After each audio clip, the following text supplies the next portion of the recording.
আজ উৎসবের পরের দিন মানে 13 তারিখ। আজ আমাদের বাড়ি চলে আসার দিন।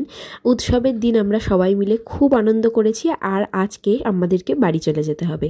আমাদেরকে বলতে আমি, শুভজিৎ, বন্ধুবান্ধব, আমরা, মা আর পিসিরা হচ্ছে তার পরের দিন আসবে।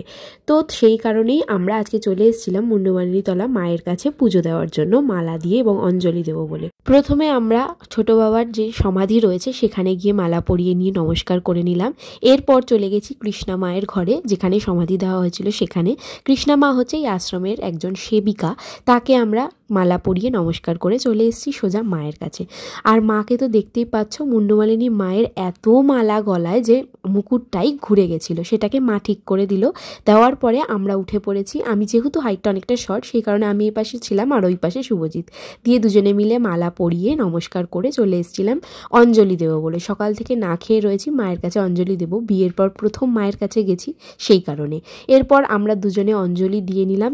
আর আমাদের সামনে তোমরা আরও একজনকে দেখতে পাবে, ছোট্ট খুদেও কিন্তু আমাদের চারপাশ থেকে ঘোরাফেরা করছে, সেও আমাদের সাথে ছিল। আমিও মায়ের কাছে যাব এই বলে। তো আমরা এখানে অঞ্জলি দিয়ে নমস্কার করে টিপ পরে চলে যাব ভোগ ঘরের সামনে। বিয়ের পর প্রথম গেছি, সেই কারণে সবাই বলছিল যে বিয়ের পর প্রথম মায়ের কাছে ভোগটা তুই নিয়ে যাবি। ওখানে আশ্রমের সবাই আমাদের প্রায় পরিচিত, কারণ এত বছর ধরে আমাদের যাতায়াত। সেই মতো শাড়ি পরে মাথায় আঁচল দিয়ে চলে গেছিলাম মায়ের, মুন্ডমালিনী মায়ের ভোগ নিয়ে আমি।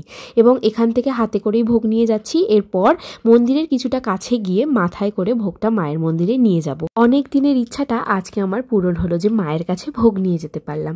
আমি একা নয়, আমার সাথে আরও দুজন ছিল, আর মা আর শুভজিৎও ছিল, সাথে সাথেই যাচ্ছিল।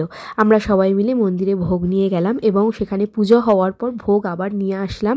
ততক্ষণে আশ্রমে ব্যাচ বসে গেছে, মানে যারা খাবে, যারা আজকে বাড়ি চলে যাবে তারা অনেকেই খেয়ে নেবে। এছাড়াও যারা যারা খাবে তারা এই ব্যাচে বসে পড়েছে। আমরা সেকেন্ড ব্যাচে খাওয়া দাওয়া করে নিয়েছিলাম, কারণ আমাদেরও ট্রেন প্রায় টাইম চলেই আসছে। আজকে ছিল আমাদের আশ্রমের মাছ ভোগ। উৎসবের পরের দিন আমাদের মাছ ভোগ হয়।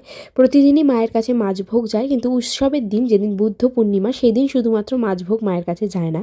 সেই কারণে উৎসবের দিন যারা যারা থাকে তারা পরের দিন মাছ ভোগ খেয়ে তারপরে বাড়ি আসতে পারে। আমরা প্রথম থেকেই দুদিন পরে আসতাম, কিন্তু এইবার শুভজিতের কাজ থাকায় আমাদেরকে চলে আসতে হয়, এবং আরও যারা আমাদের সঙ্গে গেছিল তাদেরও অনেকের কাজ ছিল, সেই কারণে আমাদের চলে আসতে হয়। কারণ এই বছরের উৎসবটা আমাদের পড়েছিল একদম সোমবারে।